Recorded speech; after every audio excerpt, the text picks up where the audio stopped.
When you step into a business and you start to see their, messy data, underuse software, stalled deals, how do you diagnose? Well, I guess this kind of ties back to the same question. Like, how do you diagnose what's going on? Is it the same thing? Is it the founder? Is it the system?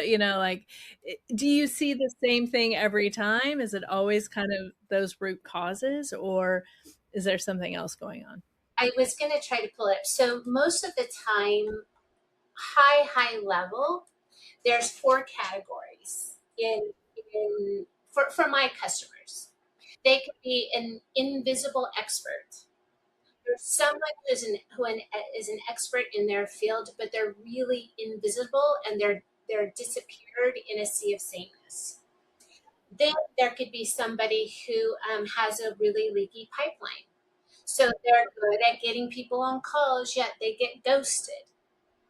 So what's the problem? Or they or those people just aren't converting. So then they have an offer problem, or they have a message market match problem. They're really trying to do be all things to all people, and they're not narrowing in on one thing that can help them scale. So those are the four categories that I see, and then I have all of these pillars, these different pillars that I run people through. And let me see if I could pull up one of my proposals. But then I just look at, And I'm assuming everyone's kind of has a little bit of all of that, right? And then there's probably just one that's kind of outweighs the others, right? Like you know, it's what should we fix first. So I have on my website, or soon to be launched on my website, first that I have a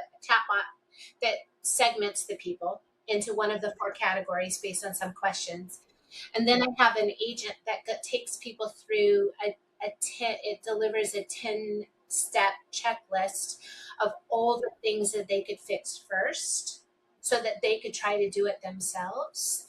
Um, but it's all the way from, am I getting consistent leads? Do I have a CRM? Is my messaging okay? Is my offer converting?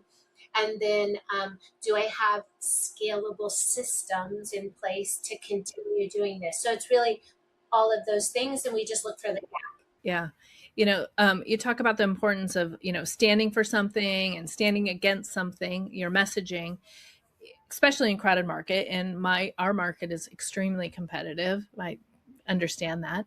How can business owners get clear on, what actually makes them different? Do you kind of take them through a process to help them, because sometimes I'll hear other IT people and they're like, oh, I help anyone with a computer. And I'm like, I think you need to be a little bit more, specific than that, right? I mean, for me, like, we love to work with other women business owners, and it's like, that's my differentiator. But can you help people get there? Is that what yeah, yeah. And one thing to remember is that the market positions you, right? So I do a lot of voice of customer mining, and you can listen.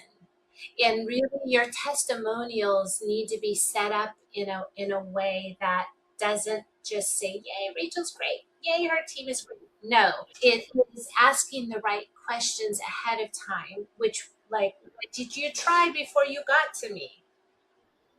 Right? What made you what made you reach out today instead of 6 months ago? So in that onboarding, when you're asking those questions and you start onboarding better, then you hear the voice of the customer, and then you also listen to them.